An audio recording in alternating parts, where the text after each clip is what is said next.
In a quiet suburban neighborhood in Rio Rancho, New Mexico, the perfect facade of suburban life crumbled on April 15, 2014. The murder of Tina Boland, a 42-year-old housewife, shocked the tight-knit community where she had lived for over a decade with her husband Michael Boland and their 2 teenage children, a mother and wife who seemed to have it all: a beautiful home, a loving family, and an active role in her community. Tina's death left behind not only grief, but also the unsettling revelation of a secret life she had kept hidden from everyone around her. What seemed to be a tragic fall down the stairs quickly spiraled into a case of jealousy, betrayal, and hidden affairs, uncovering the dark secrets that would lead to an unexpected suspect. Tina's closest friend, Tina Boland, was known throughout the neighborhood for her warmth, charm, and dedication to family. She was a stay-at-home mother who volunteered at her children's school, organized neighborhood events, and was always there to lend a hand to friends and neighbors. Tina's husband, Michael Boland, was a 46-year-old insurance agent, described as reliable but emotionally distant. Their 2 children, a son and a daughter, were both teenagers at the time, and Tina's life revolved around providing them with stability and love. Tina and Michael's marriage appeared stable on the surface, but those close to the family knew there were growing tensions. Michael, who worked long hours, had become increasingly detached, and Tina often found herself lonely at home. This isolation led Tina to seek companionship elsewhere, first through a few friendships, and later in more intimate encounters. What began as small flirtations grew into something much more significant, as Tina found herself involved in a series of passionate, secret relationships that she kept hidden from her family and the community. The first affair, which started a year before her death, was with another woman, a fellow mother in the neighborhood. The emotional and physical connection she found with this woman ignited a desire for more excitement in Tina's life. It became an escape from her mundane routine and a way to experience the thrill of passion that was absent in her marriage. Tina's affair with a woman named Hope Johnson, a 45-year-old newcomer to the neighborhood, had become her most significant and recent involvement. Hope Johnson, who had moved to Rio Rancho just a few months before, struck up a friendship with Tina through their mutual interest in fitness and volunteering. Tina was captivated by Hope's confidence and beauty, and the 2 women soon found themselves drawn to each other in ways Tina had never expected. As the affair grew more intense, Tina found herself torn between the excitement Hope offered and the life she had built with her family. Still, Tina was careful to keep her secret life hidden, even from her closest friends. On April 15, 2014, Tina's body was discovered by her close friend and neighbor, Lisa DeAngelis. Lisa had been concerned when she was unable to reach Tina the night before, so she decided to stop by her home the following morning. What she found shocked her to the core. Tina's lifeless body was found at the bottom of a flight of stairs in her home, her phone shattered beside her. The scene suggested a tragic fall, but something felt off to Lisa. She immediately called 911, and within minutes, emergency services arrived, confirming that Tina was dead. At first, the authorities believed it was an unfortunate accident. Tina had apparently tripped on the stairs, falling to her death. But as investigators arrived on the scene, questions began to arise. The position of Tina's body, along with the lack of signs of a struggle, seemed to suggest a more sinister explanation. Detective Martina Lopez, an experienced investigator known for her keen instincts, felt that the case deserved further scrutiny. Despite the initial impression of an accidental fall, Detective Lopez wasn't convinced. There were too many inconsistencies. For one, Tina had a deep cut on her forehead, which seemed unlikely from a simple fall. The phone was smashed in an unusual way, and the house was eerily calm. No sounds of struggle had been heard by neighbors, no signs of a break-in. It wasn't until the autopsy results came back that the investigation took a darker turn. The coroner determined that Tina's cause of death was blunt force trauma to the head, not from the fall itself. Her injuries were consistent with being pushed rather than tripping. The investigation quickly turned to those closest to Tina, starting with her family and friends.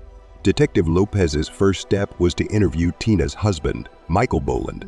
Michael, who had been at work during the time of Tina's death, seemed shocked and deeply saddened by the news. However, as the investigation progressed, suspicions about Michael began to rise.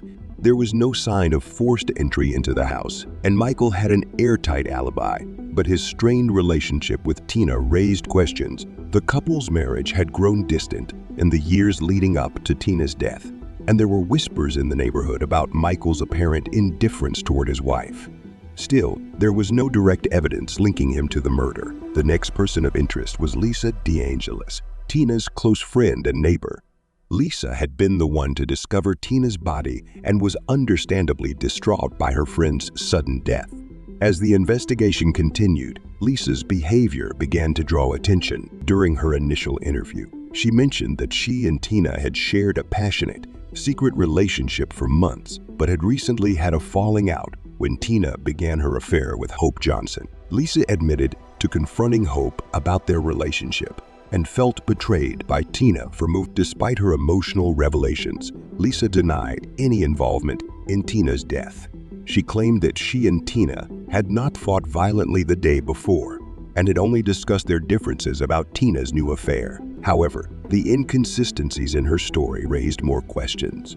Lisa's jealousy and anger toward Tina had been evident in the days before her death, and investigators began to focus on her as the primary suspect. The third key suspect was Hope Johnson, Tina's lover.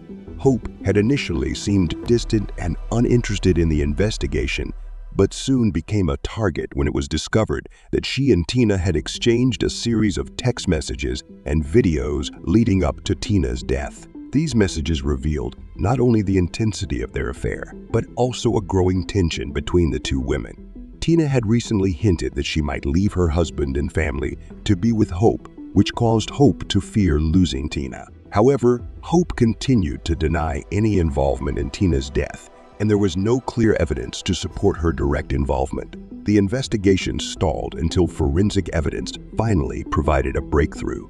A scuff mark was found on the wall near the stairs, suggesting that Tina had been pushed. Further examination of Tina's body revealed skin cells under her nails, indicating that she had struggled with her attacker before the fall. DNA analysis of the skin cells matched Lisa DeAngelis, and the police were able to piece together what had likely happened. In a fit of jealousy and rage, Lisa had confronted Tina one final time about her affair with Hope. After a heated argument, Lisa pushed Tina down the stairs, causing her fatal injuries. On April 21, 2014, Lisa DeAngelis was arrested for the murder of Tina Boland.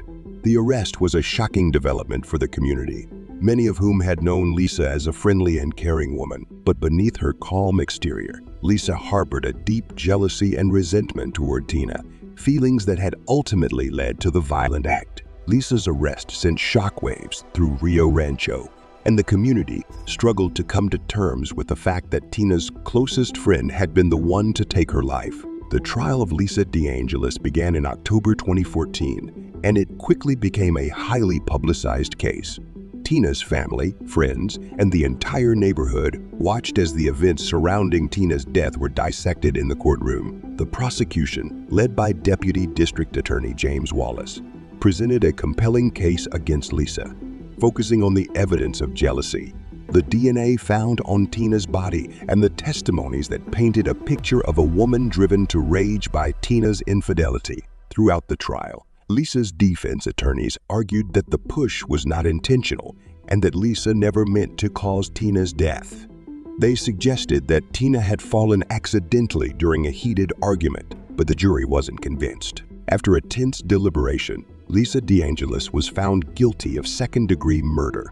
The sentencing was a somber moment for Tina's family, who finally received some closure, but it couldn't undo the pain of losing their loved one in such a tragic and senseless way. Tina's death left a lasting impact on her family, friends, and the entire community.